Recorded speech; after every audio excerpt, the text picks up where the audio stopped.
Bon, voici maintenant analyse deuxième degré, un peu en vrac, des informations, des rappels, une chose très simple en fait. Il y a tout d'abord l'objectif de résoudre une équation du deuxième degré, c'est la formule de résolution des équations du deuxième degré. Je la rappelle juste, x1,2 égale moins b plus ou moins racine de delta sur 2a. De quoi parle-t-on? On parle de l'équation ax carré plus bx plus c égale 0. Et ce qui est considéré ici, c'est une fonction f de x égale ax carré plus bx plus c, dont le graphe, on considère que a n'est pas égal à 0, est une parabole. Cette parabole pouvant couper l'axe des x en 0, 1 ou deux intersections. Et ce qui définit le nombre d'intersections, c'est delta discriminant, qui est le nombre b carré moins 4ac. C'est b carré moins 4ac, c'est pas d racine de c, b carré moins 4ac. Ainsi, delta positif, delta nul ou delta négatif sont les ce qui permet de discriminer, donc justement de définir le nombre de solutions, deux solutions, une solution ou aucune solution. C'est le nombre d'intersections de la parabole avec l'axe des x qu'on détermine ici. À propos de la parabole, simplement la chose suivante, selon le signe du coefficient principal, donc du a, coefficient du x carré, la parabole sera convexe ou concave. Convexe ou concave. Concave. Voilà, évidemment son sommet est un point important à déterminer dans tous les cas. Donc, si des intersections avec les axes n'existent pas forcément, la parabole, par contre, a toujours un sommet. Ce qu'elle a également toujours, c'est un axe de symétrie, qui est une droite verticale, qui passe justement par le sommet. Alors le sommet, le S, c'est le point d'abscisse moins b sur 2a et d'ordonnée, eh bien qu'on calcule, c'est f de moins b sur 2a. Je ne propose pas d'apprendre par cœur la formule pour ceci, mais si on prend un exemple, y égale 2x carré moins x plus 7, le x du sommet, on appelle ça xs, c'est moins b sur 2a, ça fait moins 1, donc plus 1, sur 2a, 2 fois 2, 4. Le sommet donc en 0,25, et pour définir le y du sommet, eh bien on remplace 0,25 dans la fonction.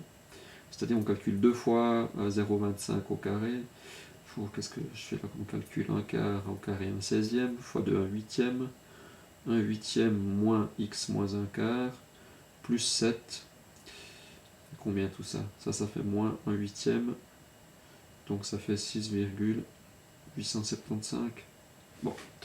Voilà concrètement comment s'obtiennent les coordonnées du sommet. Ce qui est donc à mémoriser, c'est que l'abscisse du sommet, c'est moins b sur 2a. Autrement dit, que l'équation de l'axe de symétrie de la parabole, c'est x égale b sur 2a, c'est droite verticale.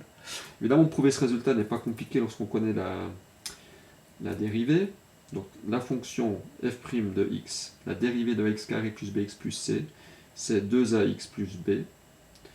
Le point à tangente verticale, l'unique point à tangente verticale, c'est donc le sommet, s'obtient en posant f' de x égale 0.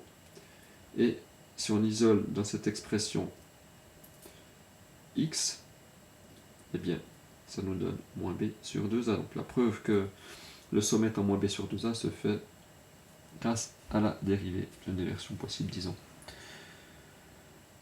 Alors, d'autres choses évoquées là dans les objectifs à propos du deuxième degré, il y a résoudre une équation bicarrée. Allons-y pour ça. Alors, bicarré, c'est une équation qu'on peut, après changement de variable, résoudre à l'aide de la formule de résolution des équations du deuxième degré. Je vais donner des exemples. X puissance 3 plus un multiple, ça commence mal, x puissance 4 plus un multiple de x carré plus une constante égale 0 peut, en faisant le changement de variable t égale à x carré, se réécrire, c'est t carré plus, je prends des valeurs 3, 2, plus 3t plus 2 égale 0. Donc si je vais au bout de cette résolution, comment trouver x, solution de l'équation initiale?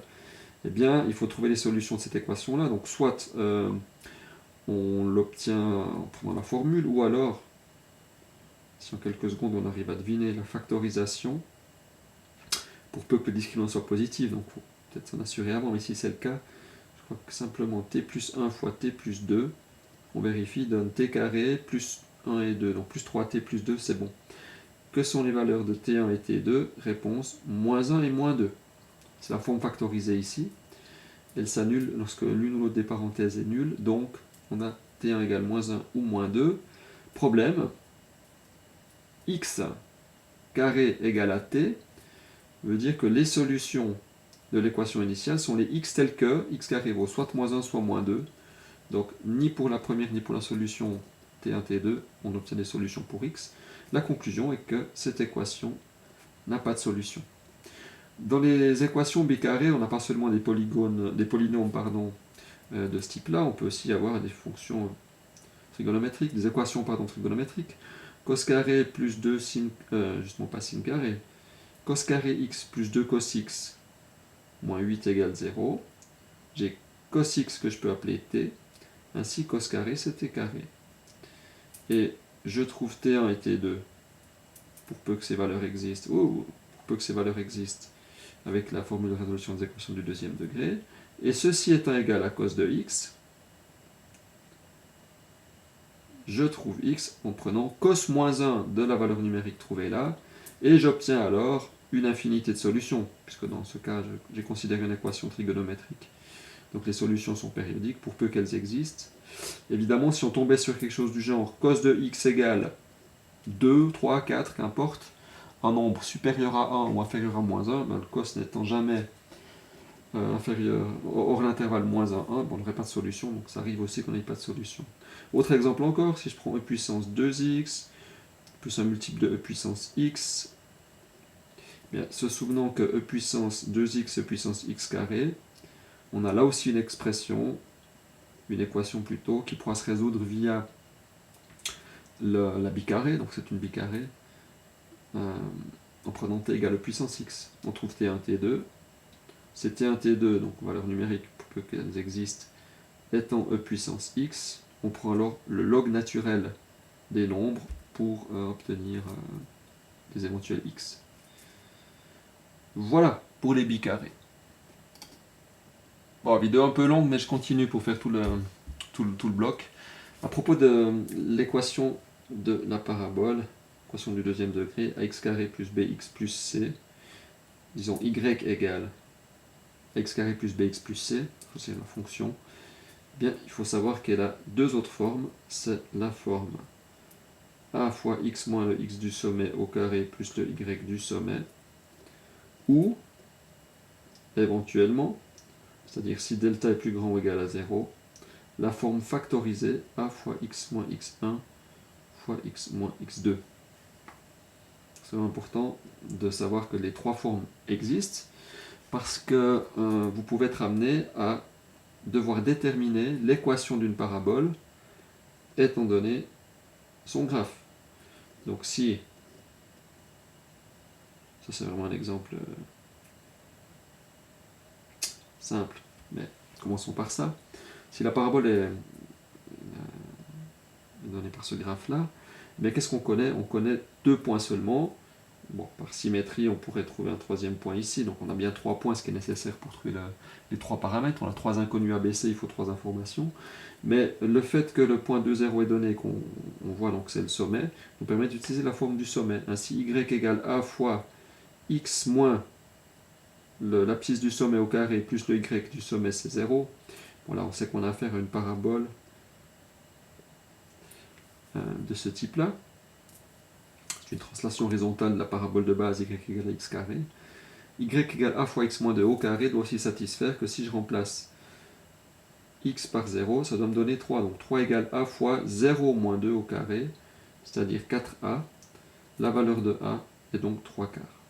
Donc je ne vais pas le réécrire, mais on a ainsi l'équation de la parabole, et on aurait pour cette version-là utilisé la forme du sommet. Et c'est cohérent, le a est positif, on a bien une parabole convexe. si la parabole était donnée par ce graphe, donc on a ici en moins 1, ici en 7, donc on a ici un point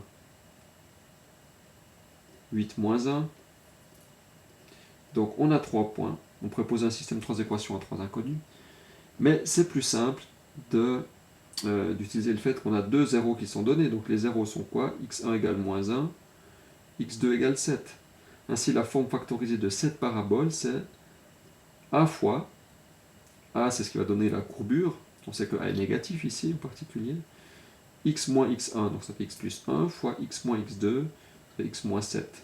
Le A s'obtient en prenant le point 8 moins 1, donc si Y vaut moins 1, bien Y plutôt vaut moins 1 lorsque X vaut 8, 8 plus 1 fois 8 moins 7, on ne va pas faire d'erreur, on a notre 8, 8 plus 1 fois 8 moins 7, ça fait 9 fois 8 moins 7, 1, ça fait 9 fois 1, 9, 9A. La valeur de A pour cette parabole, c'est moins 1 neuvième. C'est cohérent, ça doit être négatif. Ainsi, on a la forme ici, la forme factorisée de la parabole qui est donnée. Ce n'est pas un problème ensuite de la transformer sous la forme générale si c'est ce qu'on veut donner. Dans un cas vraiment quelconque, la parabole possède éventuellement des zéros, évidemment elle a toujours un sommet, mais les informations qu'on en a, c'est par exemple 3 points. On nous dit que le point moins 5, 3 appartient à la parabole, que le point 2, 1 appartient à la parabole, et que le point 3, 4 appartient également à la parabole. Alors dans ce cas, la seule possibilité, c'est de résoudre un système de 3 équations à 3 inconnus, donc y égale à x carré plus bx plus c. Pour chaque point, ça me donne une équation. Y vaut 3 lorsque x vaut moins 5. Donc je remplace x par moins 5, ça fait 25a. Moins 5b plus c. Ensuite, le point 2, 1. Y vaut 1 quand x vaut 2.